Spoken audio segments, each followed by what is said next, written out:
We're here in Paseo in Zamboanga City. On my back you can see there's the place where you have to ride the boat. There are reservations, so we're trying to get there without reservation. We have some local friends with us. Let's hope it will be fine. They start here at 7 a.m. so they're queuing now. There's a lot of local people going to Santa Cruz Island. If you have time, visit Zamboanga City in Zamboanga Del Sur, Santa Cruz Island. I don't know if it's that one or the other one. You'll know later.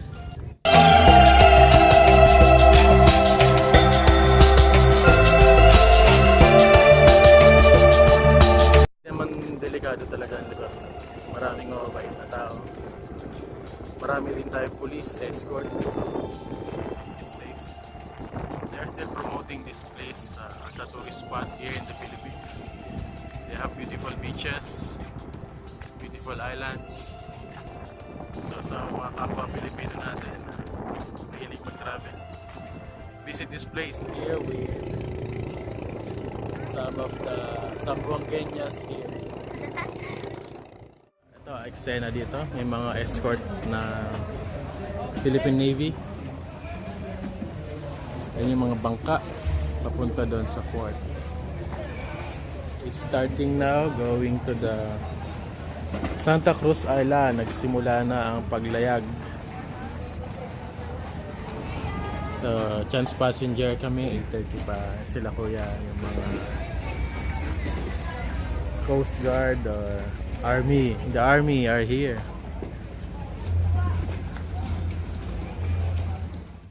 Natin inihingi sa manifest form and write properly and legibly po.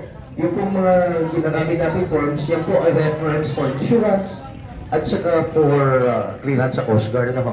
So W2 sina Mary Olive Ernasin. Okay, yun na po. Please write in capital letters and correct us po kung medyo mali yung aming pronunciation sa inyong pangalan so we can address you properly. Roel Bihag, sir. W3 po eh. 10,000, no? Some of the do's and don'ts in the island. W4 si Nelson. No trash, no collection of corals, ito naman W4 waste, so alcohol, R18 another fishing rights. Si Christina na ho nakasulat dito.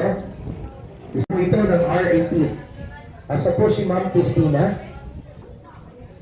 2 hours later. Starting to call the Mary Ann. It's Mary 8:30. Ann player. Waiting for the boat from the island. Player or player Mary Ann. Pero po bang gano'n na nag-aabang for walking Ito na test? po ang Wala pong Mary Ann. Skip natin yan. matutuloy na ang W7, Omo Marife.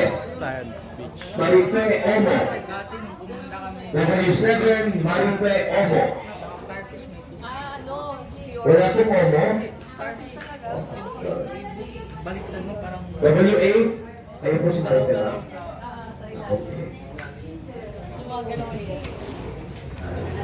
Okay. Stephen Villano po, ang W8 natin. Stephen, nandun po si Stephen Villano. Pwede na po pumunta kasi pa kayo. Please take note yung ating grounds, hindi po pa tayo may even grounds tayo sa area. So mind your steps as you move along. Dahan-dahan po. For now, pwede pa lang lumapit sa patalan yung R1 sa right side ng port. R3, left side ng port yung R3. Asan po yung R3? Boarding time, we're on the waiting Yung list. inaproceed po sa left side ng port. Mind your steps as you move along. After donning the life jackets, you can now ride the boat going to Santa Cruz. Safety first. Come on, everybody, let's put your hands up in the air. G-R-R-R-R. Walang katig eh, no? Dapat dito ka kasi. Oo nga, tumarang ka.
Ay, mas malinaw dito. Oh my gosh. Napakalinaw, napakalinaw. Mas malinaw pa sa Wala. Jigit.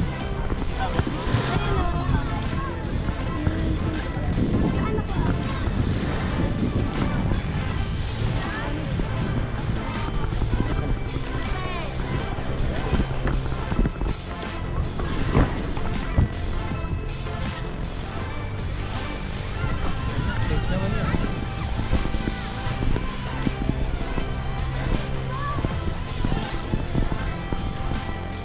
So, nandito na tayo sa aming cottage.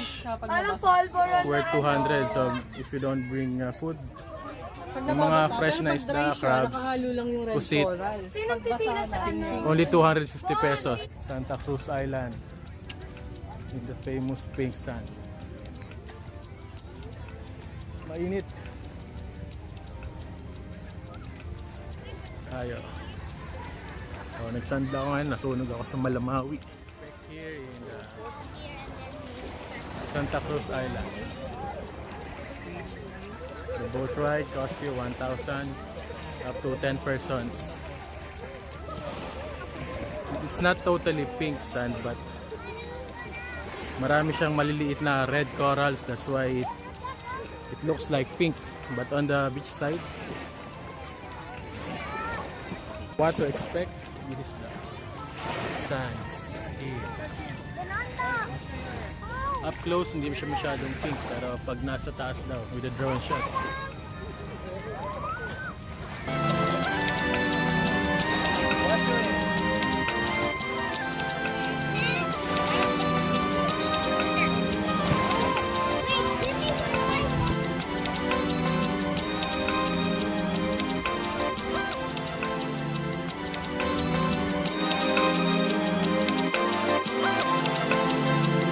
Zamboanga.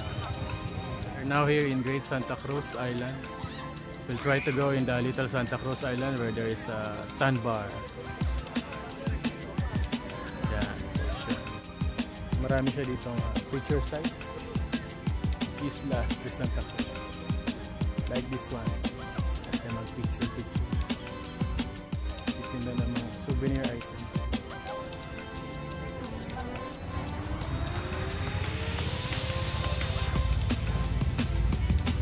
So it's final, we're going to the sandbar. The lagoon kasi abuti ng 1 hour mahigit yung papunta. Limited time na lang kami dito. So sure, sandbar. I'll show you later, sandbar. Mapunta na kami sa sandbar. So 20 capacity, so sama kami sa ibang group. 9 kami, 10 sila, so 19. 150 and 150 for the group, so 300 pesos. Mura lang.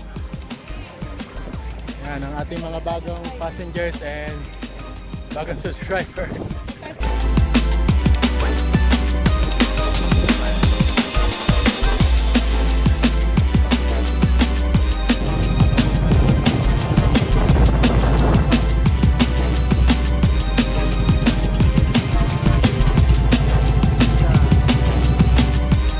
So we're here now in the sandbar, the small island of Santa Cruz. We have 2 islands, the big island over there where we came from, and the small island here. So we're here in the wrong time because it's high tide. So you can see the beauty of the sandbar from my back. Go straight up to there. See the white sands. Ayan kuya, basura. Ayan, naglilinis sila ng basura, nagpupulot para mapanatiling malinis, maganda tong isla.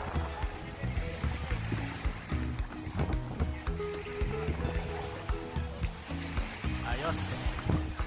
So, hindi natin makikita yung mahabang sandbar dito. High tide.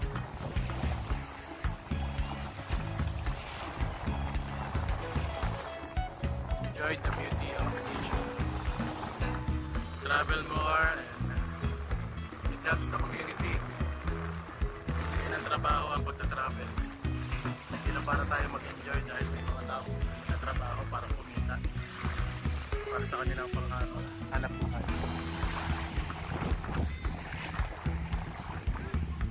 So yung bayad sa bangka is hinati sa dalawa, 20 people kami. So naging 150 for each group. So 300 total for the boat going to the sandbar. So wonderful experience here in Zamboanga. Visit Zamboanga.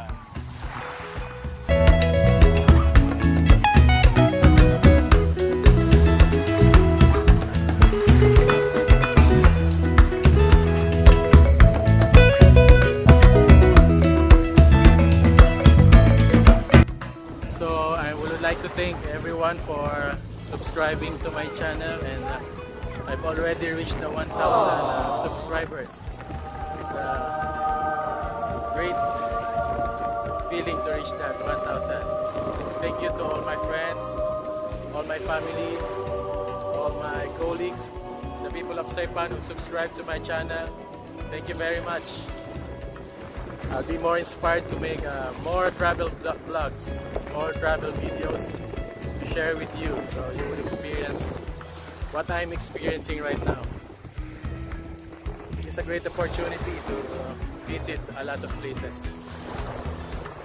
Just travel more, support tourism, and especially saving our environment. Always clean up wherever you go. Leave only memories. Don't leave anything behind. If you're new to my channel, do like and comment and subscribe to my channel. Click the bell icon for notification of my upcoming videos. Hope you're enjoying. We're enjoying the island here. We're in Zamboanga, the small Santa Cruz Island, and this is the sandbar. There are small rocks here, small broken corals. So I'm here barefoot. I didn't bring anything. There's a lot of also pink sand here because there are small corals. Small red corals broken here. Ilisan lang ang sandbar trip. Para lang ma-experience maalon, tsaka para marami silang ma-accommodate na guest para gusto maka-experience ng sandbar. It's okay. All good.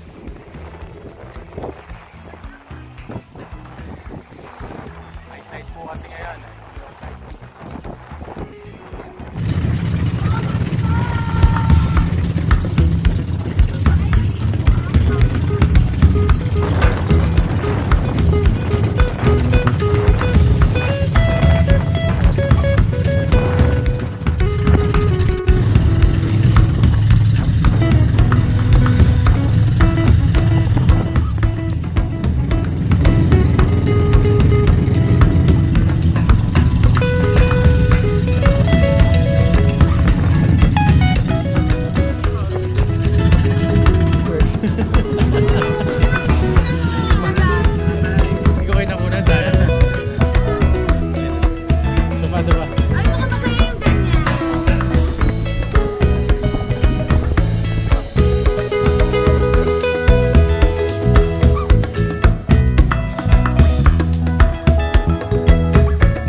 meet na delikado dito, safe na safe.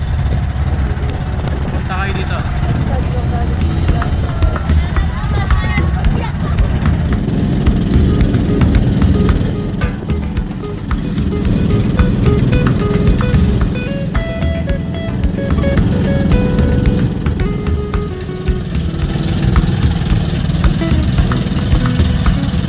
If you find my videos interesting, like and subscribe to my channel. Click the bell icon for my future videos. Thank you for watching.